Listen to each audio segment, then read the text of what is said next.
Казахстан намерен вернуть Мухтара Аблязова на родину, несмотря на политизацию его статуса. От ответственности не уйдет и чета Храпуновых, сказал сегодня Кайрат Кожамжаров на международной конференции в Астане.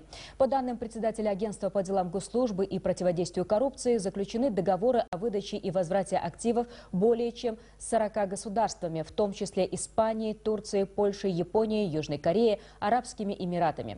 Главный борец с коррупцией считает, что для предотвращения вывоза капитала за рубеж преступные схемы нужно выявлять на ранних стадиях. Вернуть бывших высокопоставленных чиновников и похищенные деньги Казахстан намерен в рамках международной юрисдикции. За последние 10 лет из 205 коррупционеров, скрывающихся за пределами Казахстана, возвращены в страну 152. Однако продолжают скрываться за рубежом бывшие министры и акимы, похитившие из страны свыше 8 миллиардов долларов США. В первую очередь, это лидеры ОПГ Аблязов, чета Храпуновых.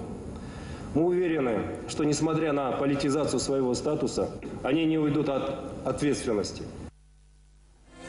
За время работы антикоррупционной службы пресечено более 8 тысяч фактов коррупции. Государству причинен ущерб в размере 60 миллиардов тенге. Удалось возместить половину от этой суммы. Ведомства подсчитали, что на эти средства можно было достроить 100 детских садов.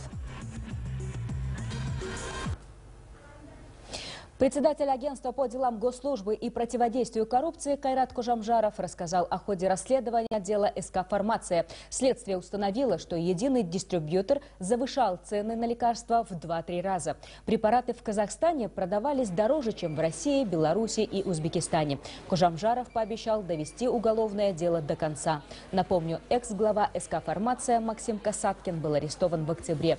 Его обвиняют в миллиардных хищениях.